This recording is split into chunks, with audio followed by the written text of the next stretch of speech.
church budgets. Many of us in ministry like the idea of tithing because it allows us to meet our budget.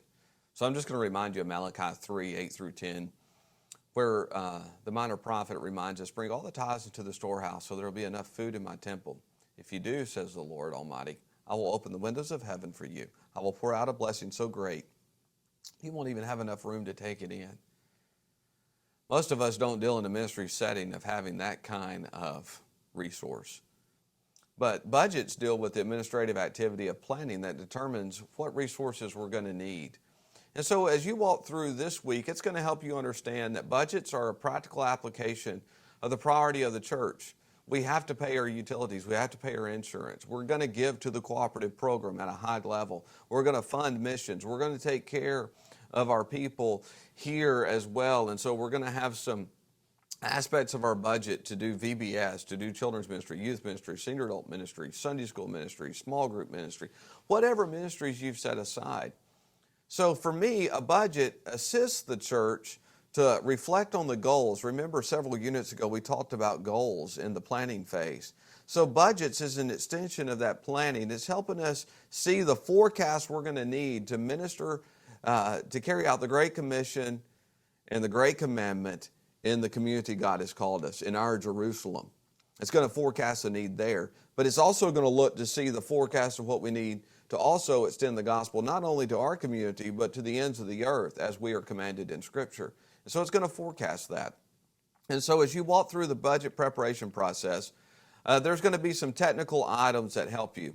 Let me just tell you, if budgets are hard for you and human resources is a challenge for you in the church and you find yourself dealing with those, you might want to take an elective administrative course. We teach risk management, which helps you deal with the risk involved in your church. I can't cover that in this course, but it is one that you need to consider in how you safeguard the ministry in your facilities, with the people you recruit, your volunteer screening processes, all the aspects of protecting your ministry through risk management. We teach another elective course in administration that deals with church business administration. It's going to deal with all these financial issues that deal with payroll, that deal with insurance, that deal with budgeting and how to do that. So if you don't have a business background, but you feel yourself dealing with more and more of these aspects, and this one unit is not going to be enough for you, feel free to take the church business administration elective. Or maybe you're dealing with people all the time. You're dealing in a volunteer-rich environment where it takes a ton of volunteers to make your ministry happen, and you're struggling to put a team around you. Then maybe you need to take leading team-based ministry, a great elective course that's going to help you pour your life into other people, whether paid or volunteer, for the work of the ministry. So those are three courses that at this point in the course you might be feeling overwhelmed with all this administrative issue. I get it, but there are opportunities to help you. The zero-based budget is a budget scheme that you need to consider. It's a system used by the military.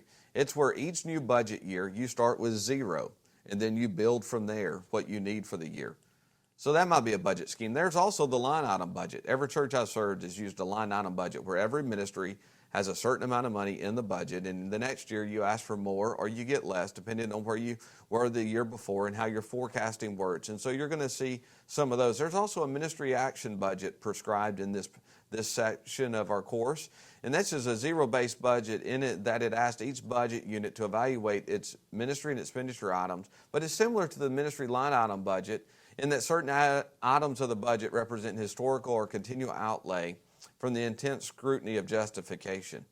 So the only problem with the ministry action budget is children's ministry may feel they need the same amount of money as youth ministry, but yet they don't have a ministry action plan, and so there's conflict. And so you're going to need to be able to manage these aspects of budgeting because people get really burdened when it comes to finances. Or maybe I should say their blood kind of increases in temperature because we're dealing with finances. So you need to walk through what's going to be the best process for the ministry God's led you to. And remember, not every church is the same. And so you're going to need to figure out a process for creating your budget and how you're going to walk through that as you lead your people forward, because you want to be sure you've done all that you can to have the right resources to be able to accomplish the ministry God has led you to.